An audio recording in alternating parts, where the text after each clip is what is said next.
One of Donald Trump's dumbest claims is that he has cut the price of drugs by not like 10% or 50%, but 500%, 600%, 1100%.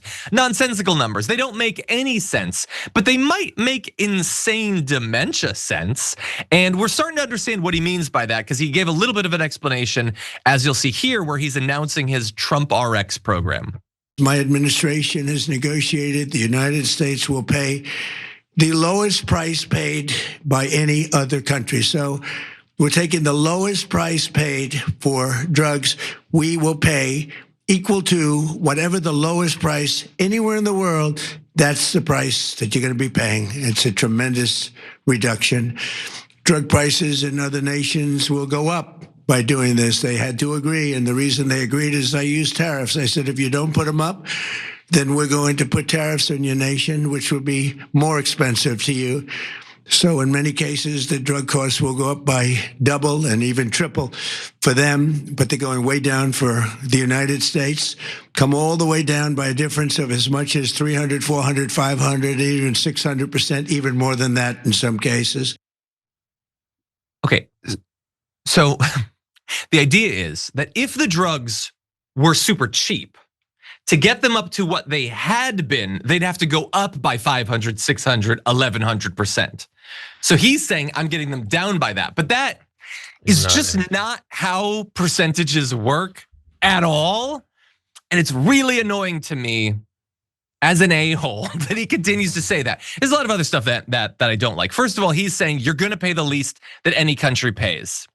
Stick a fork in that. We're gonna do a story, I'm sure, in 6 months or a year, and we're not gonna be paying the least. He's just lying there, but it's an admirable goal.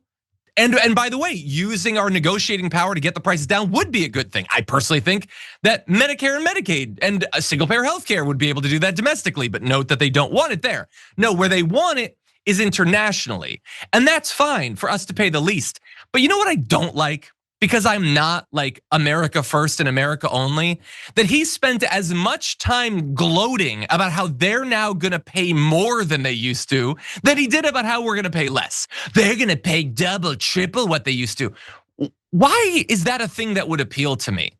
Why do I hate French people so much that I want them to be screwed over on their medicine so that we can do better? And the thing is, I know that will be appealing to some MAGA people because all of it is about, yeah, sure, my situation is bad and getting worse, but those libs are getting owned or whatever, those Frenchmen are getting owned. I guess it's worth it that things will never improve for me. Well, that's not how my mind works.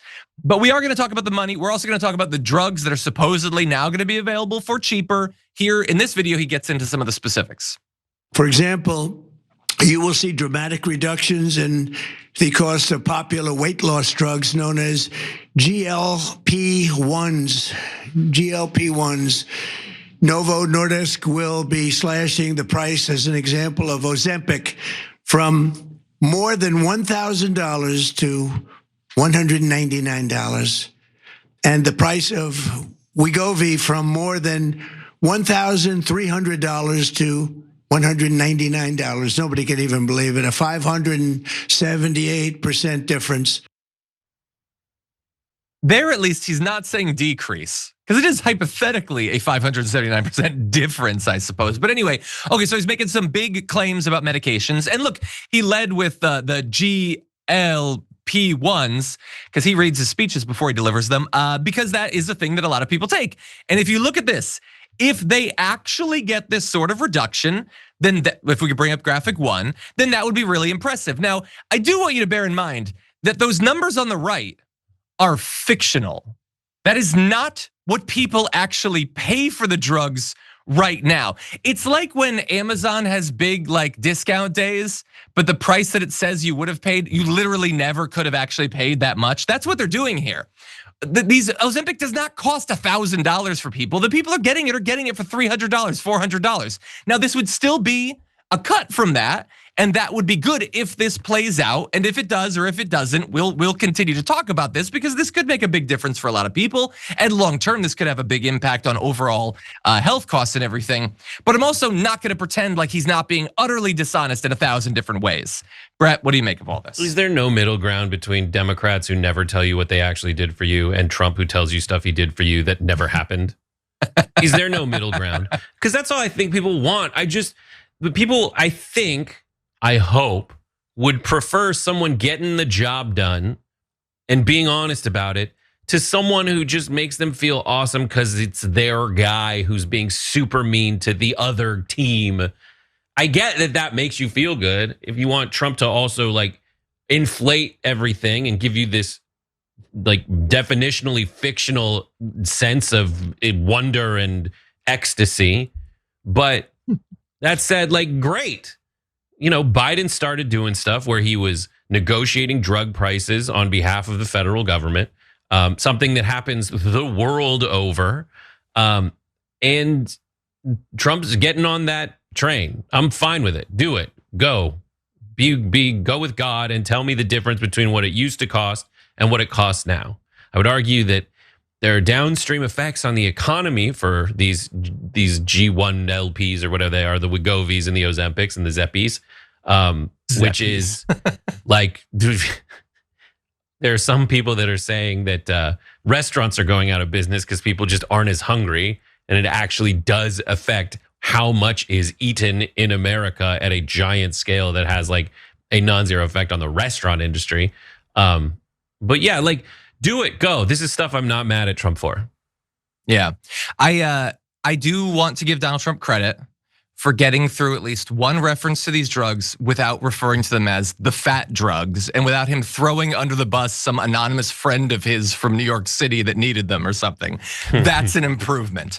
I am just gonna briefly show you this. So he's announcing, and again, maybe the Trump RX thing will help. I have a feeling it's probably not gonna do anything because it's Donald Trump, but if it's good, then it's good, and we'll give you credit. He put up graphic 2, he has this, like, does every freaking thing have to be gold? Everything has to be Trump blank and it has to be gold. There are other colors that are interesting in the world. Like, could he watch a Miss Rachel video? There's a lot of them. First of all, silver, I think, is underrated. I think silver generally looks better than gold. Platinum, good. You could do onyx, that would be great. Make it blue. Make America red, white, and blue there. And why did he delete all of the other countries? I thought we were gonna conquer those soon. Now they don't even exist. I feel like this is a major taco. Anyway. I think this is the most tasteful his gold has ever looked. Because it usually doesn't look like that. It's not balanced by like an off-white background and a vaguely gold-inspired gray around the outside. It's usually like, oh no, can you please? Remember when you used to make macaroni jewelry for your mom in preschool, and then you would get like clicky clacky spray paint, and you would just spray. That's what his designs look like. They typically look like macaroni. At least this had a graphic designer who's like, I'm not putting my name on anything unless I can blend some stuff. It's ironic because his favored makeup shade, macaroni and cheese. By the way, Octo Squiddy says map of ocean levels after the ice caps melt. That's pretty good. Except that Florida is still visible on that map, so it's unfortunately not accurate. With the cost of everything going up, here at TYT, we're always trying to help you guys out and save you some money. Your cell phone bill is the last place you should be getting ripped off. But if you're with Verizon or AT&T, chances are you're way overpaying for the plan you're on. That's why TYT is teaming up with Noble Mobile, the only cell phone plan that pays you to use your phone less. With their Noble plan, get unlimited data for only $50 a month. But the real game changer is the cash back you get for your unused data. The less data you use, the more cash back you get. It's a win-win. Stop letting big wireless rip you off. Choose a company that aligns with your values and isn't trying to milk you for every last cent. And by switching to Noble, you're directly supporting TYT in our mission of bringing you honest, independent news. So give Noble a try and make the switch today. Scan the QR code on the screen now or visit go.tyt.com/plan. That's go.tyt.com/plan.